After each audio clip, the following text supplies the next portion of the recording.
오늘부터 몇 차에 걸쳐서 헤로도토스의 역사를 다루려고 합니다. 이 헤로도토스의 역사책은요, 저의 인생의 책이기도 합니다. 저는 이 책을 21살 때 만났는데요. 군대 갔다 와서 첫 휴가 나와서 이 책을 사가지고 들어갔죠. 그래서 시간 날 때마다 이 책을 읽게 되었고, 여러 번 책을 사서 읽게 되었습니다. 자, 헤로도토스란 사람은 누구죠? 흔히 역사를 공부한 사람은 동양에서는 사마천의 사기, 서양에서는 헤로도토스의 역사를 읽지 않을 수 없겠죠? 자, 그렇다면 헤로도토스의 역사를 들어가기 전에 이 시대의 간략한 역사를 한번 다뤄보려고 해요. 우리가 그리스 시대의 가장 유명한 책은 뭐죠? 바로 일리아드, 오디세이아죠. 물론 이것은 신화에 관한 책이기도 하지만 역사에 관련된 책이기도 합니다. 그 역사는 언제 시대냐면 기원전 12세기형이라고 흔히 알려져 있죠. 미케네를 중심으로 한 아카이어족과 트로이를 중심으로 한 동쪽 지역이 패권을 두고 싸웠던, 그것이 신화로 기록되었던 그것이라고 할 수 있겠죠. 그래서 그 즈음에는 아마도 미케네를 중심으로 한 미케네 문명이 있었을 것이고, 또 에게해 여러 섬에도 문명이 있었죠. 그 에게해 여러 섬의 문명을 흔히 키클라데스 제도 문명이라 하고요. 또 오늘날 터키 서해안에 있는 이오니아 지방에도 여러 문명 도시가 있었겠죠. 그리고 크레타 섬에도 여러 도시들이 있었습니다.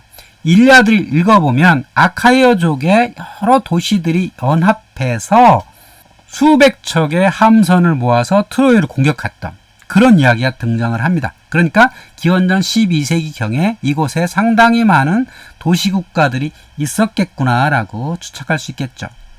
자, 그 중에서 크레타에도 여러 도시국가가 있었는데 미노스 왕이 살았다고 전해지는 미노아 문명은 아마도 황소 숭배를 했던 사람들이 아닐까 싶습니다. 여기에 관련된 게 에우르파 신화죠. 제우스가 올림포스에서 지상을 내려다봤더니 레반트 지방에서 아름다운 여인이 놀고 있더라. 그래서 황소로 변신해서 그 여인을 등에 태우고 크레타에 와서 사랑을 나눴다더라. 그래서 미노스 왕이 탄생을 했다. 또 그곳은 제우스의 고향이기도 했죠. 이곳에 아마도 황소를 숭배했던 문화가 있는 게 아니야 라고 추측할 수가 있겠죠. 실제로 크레타의 수도인 에라클리온 박물관에 가면 황소를 타고 넘는 소년 모자이크화가 있고요. 또 황소뿔이 발견이 되고 있기도 합니다. 또 미케네 문명의 중심지 미케네 고대 유적지에 가보면 이렇게 사자문이 있습니다. 상당히 거대한 돌로 쌓아서 만든 사자문 유적지가 있었고요. 아마도 이 시기에는 이렇게 거석을 쌓는 문화가 있었을 것이다 라고 추측을 할 수가 있겠죠. 기원전 15세기부터 12세기 사이에 미케네 문명, 크레타 문명이 있었다면 그 이후에는 문명이 사라집니다. 문명이 사라지는 것은 분명히 사람은 살고 있었겠지만 역사 기록이 사라지는 시대라고 하는 거죠. 아마도 북방에서 살던 민족들이 쳐들어와서 그들이 오랫동안 지배하다 보니 이런 문명이 사라지는 시대가 아닐까 싶어요. 그래서 역사가들은 이 시대를 암흑기라고 부르죠. 그러다가 기원전 750년경이 되면 바로 이때 일리아드, 오디세이아 이런 신화들이 등장을 하면서부터 새로운 시대가 등장을 하는데 이때를 역사가들은 아이케이크 시대라고 부르죠. 그리고 그 시대가 지나면 그리스 고전기라고 부르는 우리가 흔히 아테네 문명의 가장 화려했던 이 시절을 얘기하는 고전기가 이어지고요. 또 알렉산드로스가 동방원정을 시작함으로써 여러 폴리스들을 없애버리고 그들의 정치 권력을 없애겠던 하나의 통일제국을 만들었던 그 시기를 헬레니즘 시대라고 이렇게 부르죠. 그 아카이크 시기부터 로마가 지중해를 차지하기 전까지 이 지중해에는 두 개의 큰 세력이 있었습니다. 하나는 페니키아인들이 있었죠. 오늘날의 레바논 지방에 있었던 페니키아, 또 그들이 새로운 식민지를 만들었던 카르타고, 그곳이 있었고, 또 하나의 세력은 우리가 그리스인이라고 번역을 하지만 엄밀하게 말하면 헬라스인이라고 표현할 수 있는 그 사람들이 있었죠. 그 헬라스인들은 지중해 전역 또는 흑해까지 여러 도시들을 만들었습니다. 여기 지도에서 보시면 녹색으로 칠해진 곳은 도리스인들이 차지했던 영역이고요. 영토를 차지했다기보다는 도시를 세웠던 그런 지역이라 할 수 있는 거고요. 황색 지역은 이오니아인들이 식민지를 만들었던 그런 곳이라고 할 수 있겠죠. 맨 서쪽으로는 이베리아 반도의 세비야까지 갈 수 있고요. 프랑스 남부에는 마르세유라는 도시도 헬라스인들이 개척한 도시고요. 이탈리아 남부에도 있었고 흑해 연안에도 있었죠. 북아프리카에도 이런 도시들이 있었습니다. 그 도시들을 구체적으로 한번 들어가 보면 이렇습니다. 어떤 학자들은 적게는 300개부터 많게는 한 1000여 개까지 도시들이 있었다 그랬는데요. 유명한 도시를 보면 이렇습니다. 맨 서쪽에는 마르셀리아, 그리고 쿠마에, 파에스툰, 나폴리, 크로톤 같은 데가 있었고, 맨 동쪽에는 트레부존드란도 있었고요. 자, 흑해안의 크림반도 쪽에도, 또는 크림반도 옆에 아조프해에도 헬라스인들의 도시들이 있었습니다. 그 도시들을 조금 더 들어가 보면 에게해 지방에도 여러 도시들이 있었겠죠. 에게해 섬에도 보면 고대 그리스 시대의 유적 도시들이 상당히 많습니다. 그래서 그리스라고 부르면 안 되고 정확히 말하면 헬라스라고 불러야 된다고 하는 거죠. 왜냐하면 그리스라고 부르면 오늘날의 그리스 공화국의 영토에 한정되기 쉽기 때문에 헬라스라고 불러야 이오니아 지방, 흑해 연안 지방, 이탈리아 남부 지방, 북아프리카 지방까지 다 포함할 수 있게 된다는 거죠. 그 헬라스가 있었던 도시들, 대표적으로 로마가 마그나 그라키아라고 불렀던 이탈리아 남부의 도시들이 있었죠. 쿠마에, 나폴리, 파에스템, 엘레아, 시칠리아 동부에는 낙소스, 시라쿠사, 겔라, 아크라가스 같은 도시들이 있었고요. 이오니아 지방도 아주 유명한 도시들이 많이 있었죠. 오늘날 터키의 3대 도시 중에 하나가 이즈밀인데 이것이 원래 고대에는 스미르나라고 불렀습니다. 호메르스의 고향이라고 흔히 알려져 있죠. 또 한국인들이 가장 많이 가는 도시 에페수스, 철학자 탈레스가 살았던 밀레투스, 헤로도투스의 고향이었던 할리카르나소스, 사모스, 또 로도스의 린도스, 여러 도시들이 있었죠. 주로 해안 지방에 상업을 했던 그런 도시들이 헬라스의 도시였다면 육지 쪽으로 가면 페르시아의 도시들이 있었습니다. 마그네시아, 사르데스 같은 도시들이 있었고요. 그런 도시들이 문명을 발전시키다가 고전기에 이르르면 아테네가 중심이 됩니다. 왜 그러냐면 이오니아 지방의 해안 도시들은 페르시아의 점령을 당하고 거기에 있던 많은 지식인들이 아테네로 이주하는 상황이 발생하다 보니 아테네가 이렇게 유럽인 인문의 고향일 정도로 문화가 발전하게 되는 거죠. 그래서 소크라테스 같은 철학자들이 등장을 하게 되고 소크라테스의 후계자 플라톤 그리고 그의 후계자 아리스토텔레스가 등장할 수 있었던 아테네라는 도시는 운이 좋은 도시다. 이렇게 볼 수가 있는 것이고요. 그 아테네라는 도시가 우리가 흔히 민주주의의 출발점이라고 부르잖아요.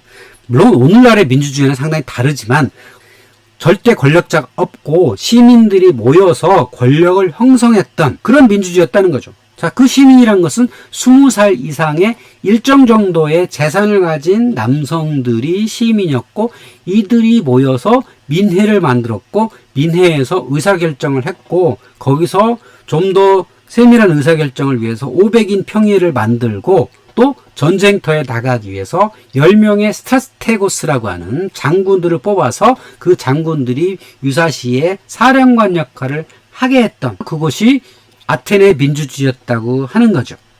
자, 그런데 그 아테네 민주주의에서 상당히 유용한 역할을 했던 게 도편 추방제였어요. 도편 추방제가 뭐냐면 시민들이 모여서 의사결정을 하잖아요. 그런데 가끔은 굉장히 뛰어나고 목소리 큰 사람이 나오기 마련이죠. 그러면 사람들이 휩쓸려서 그 사람이 막 동조를 하잖아요. 그럼 잘못하면 이 사람이 독재자가 될 가능성이 있다는 거야. 그 독재자를 쫓아내기 위한 방편으로 도편, 도자기 편에다가 그 사람의 이름을 적어서 투표를 하게 됩니다. 그래서 일정 정도 숫자가 나오면 그 사람을 10년 추방, 20년 추방, 이렇게 추방형에 처했어요. 물론 이 도편 추방제가 오래 지속되진 않았습니다만 독재자의 등장을 극도로 싫어했던 아테네 사람들의 생각이 여기 담겨 있다라고 할 수 있겠죠. 제가 아테네에 가서 박물관에 갔더니 이 도편에 이름이 써져 있는 이런 것들을 많이 발견할 수 있어요. 그리고 테미스토클레스라는 사람을 집중적으로 썼던 이 테미스토클레스가 살라미스 해전의 영웅이거든요. 그 사람이 실제로 도편 추방을 받아요. 그러다 보니까 유물이 많이 발굴된 게 아닌가 싶기도 하고요. 이렇게 해서 아테네가 민주주의를 완성해 가고 있는 와중에 아테네는 여러 가지 운이 좋다고 말씀드렸잖아요. 외국인들이 와서 지식의 수준도 높여주고 경제적으로도 부흥을 했어요. 경제 부흥하는 첫 번째 이유 중에 하나가 바로 독이었습니다. 그러니까 독이라는 게 와인이나 곡식을 담는 용도로 쓰는 그릇이잖아요. 그런데 그 전까지는 코린토스라는 도시가 독일을 팔아서 이익을 많이 봤었는데 아테네가 이렇게 아름다운 그림이 그려진 독일을 만들어서 수출하는 바람에 상당한 인기를 얻게 되고 아테네가 상당히 돈을 많이 벌게 되죠. 또한 아티카 반도에 라우리온이라고 하는 은광이 발견이 돼요. 그래서 그것 때문에 부자가 되게 되고 뭐 그걸로 인해서 나중에 페르시아의 전쟁에서 승리를 거두게 되는 이유가 되기도 하죠. 그러면 아테네를 다뤘으면 스파르타를 얘기하지 않을 수 없겠죠. 자, 스파르타는 아테네와는 상당히 다르죠. 왜 다르냐면 스파르타는 독특한 구조가 있었습니다. 그 지방에 원래 살던 노예가 있었어요. 그 노예를 다스리기 위해서 전사들이 양성이 돼야만 했던 겁니다. 그래서 흔히 우리는 스파르타를 전사의 나라라 부르죠. 근데 여기 보면 라케다이몬이라는 용어가 있잖아요. 원래 라케다이몬은 일리아드 보면 아가멤논이 다스렸던 그 전체가 라케다이몬이에요. 그러니까 라케다이몬은 스파르타가 있는 그 지역이 라케다이몬이고 라케다이몬의 수도가 스파르타입니다. 그러니까 그 당시에는 라케다이몬을 불렀고 오늘날 스파르타를 부르는 거죠. 그 라케다이몬이 바로 노리스 속의 맹주였다는 거죠. 맹주 역할을 했고 또 페르시아와 전쟁에서 상당히 큰 역할을 했고 펠로폰네소 전쟁에서도 아테네와 양대 산맥을 이루어서 치열하게 다퉜죠. 자, 스파르타의 권력 구조를 보면 이렇습니다. 기본적으로 10,000명의 시민이 최고 권력이죠. 근데 10,000명이 정치할 수는 없잖아요. 그러니까 정치를 할 수 있는 사람을 뽑습니다. 그 사람들이 5명의 에포로입니다. 감독관이라고 번역이 되는데 이 사람들은 그냥 추첨으로 뽑습니다. 잘난 사람 뽑은 게 아니라 추첨으로 뽑아요. 이게 상당히 문제가 있을 수 있죠. 추첨이란 것은 좀 무능한 사람도 있을 수 있다는 거죠. 근데 어쨌든 이 5명의 에포로이가 가장 권력을 가진 사람들이었고 또 이 라케다이몬에는 왕이 있었어요. 근데 왕으로 번역한 거고 왜 왕이냐면 종신직이었기 때문입니다.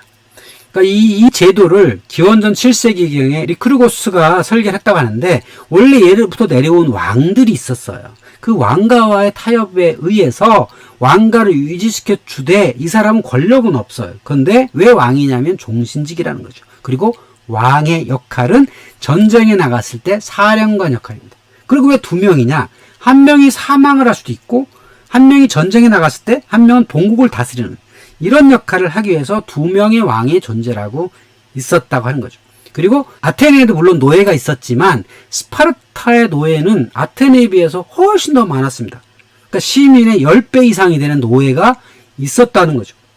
그 노예가 원래 살던 헬로트라고 하는 사람들이었는데 이 사람들을 도리스 쪽이 제압하면서부터 이 라케다이몬 또는 스파르타가 생겨났기 때문에 노예들을 다스리는 게 스파르타 전사들의 가장 중요한 역할이었다고 하는 거죠. 그래서 전사들의 전쟁 능력을 향상시키기 위해서 헬로트의 우두머리가 될 만한 가능성이 있는 젊은이들을 수시로 죽이는 살해 연습을 하기도 했다는 거죠. 상당히 잔인한, 물론 전쟁을 잘한 사람은 어찌 보면 잔인한 사람이기도 합니다. 그래서 이런 잔인한 연습을 했다고 하는 거죠. 자, 그렇게 아테네와 스파르타가 있었을 당시에 페르시아가 쳐들어오죠. 그 이야기를 헤로도토스는 기록을 하게 되는데 원래 이런 전쟁을 기록하려고 했던 건 아니고 자기 고향을 떠나서 지적 호기심 또는 여러 가지 이유로 이 지역을 여행을 했죠. 고향인 할리카르노스를 떠나서 바빌론에 갔고 멤피스에 갔고 이 지역의 자료를 모읍니다. 그래서 아테네로 와서 아테네 사람들한테 그 이야기 보따리를 꺼내게 됩니다. 제가 헤로도토스의 고향에 가봤는데 그것이 바로 보드름인데 인구 20만 명의 아주 작은 도시입니다. 주로 러시아인들 또는 독일인들이 많이 오는 휴양지입니다. 바다가 아름답고요. 잔잔합니다. 요트 타기 굉장히 좋은 곳이기도 해요. 그래서 이곳 항구에는 요트가 굉장히 많았는데 누구의 요트인가 봤더니 주로 독일인들의 요트라고 하더라고요. 이 도시는 고대에 상당히 번성을 하다가 알렉산드로스가 이곳을 지나면서부터 완전하게 파괴를 당했죠. 자, 그러다가 고대 세계의 7대 불가사의 중에 하나인 마우솔렘이 있는 그런 도시기도 하고 로마 시대의 유적이 남아있기도 합니다. 그리고 중세 시대에는 이곳에 요한기사단의 성체가 있어서 오스만 제국과 경쟁을 했던 그런 도시기도 하죠. 자, 이곳 출신인 헤로도토스는 고향을 떠나서 여러 곳을 여행한 다음에 아테네에 와서 사람들한테 이야기를 하게 되는데, 어떤 이야기를 하냐면 그리스가 페르시아와 싸웠던 그 전쟁을 전모를 밝히기 위해서 기록했다라고 이야기를 합니다. 바로 이 책의 서문에 이런 기록이 등장을 하게 되죠. 그리고 아테네에 와서 아테네 시민들한테 설교를 하게 되는데, 어떤 이야기를 하냐면 당시 아테네 사람들이 몰랐던 당시 전 세계에 대해서 얘기를 하는 거죠. 어떤 지역이냐면 소아시아 지방에 있었던 리디아 제국, 그리고 당시의 최강대국이었던 페르시아, 그리고 북방에 있었던 유목민족 스키타이, 메소포타미아, 이집트, 그리스에 관해서 책에 기록하고 그것들을 사람들한테 강연을 했던 겁니다. 아마도 오늘날 남아있는 디오뉴스 극장에서 사람들을 모아놓고 강연을 했을 것이라 추측이 됩니다. 이 강연에는 아마도 당시의 지도자였던 페리클레스와 석공이었던 소크라테스도 참석을 했을 겁니다. 아마 소크라테스가 한 30살쯤 됐을 거예요. 그럼 왜 소크라테스가 이 강연에 참석했을 것이라고 추측이 가능하냐? 당시에 아크로폴리스는 공사 중이었거든요. 바로 이 언덕 위에 아크로폴리스가 한창 지어지고 있었습니다. 그러니까 석공이었던 소크라테스가 여기에서 일하고 있을 가능성이 상당히 높았겠죠.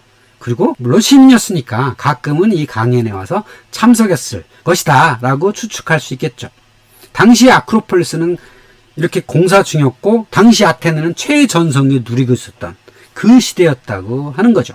그러다가 헤로도토스는 아테네를 떠나게 됩니다. 왜냐하면 아테네는 외국인한테 시민권을 주지 않았기 때문이죠.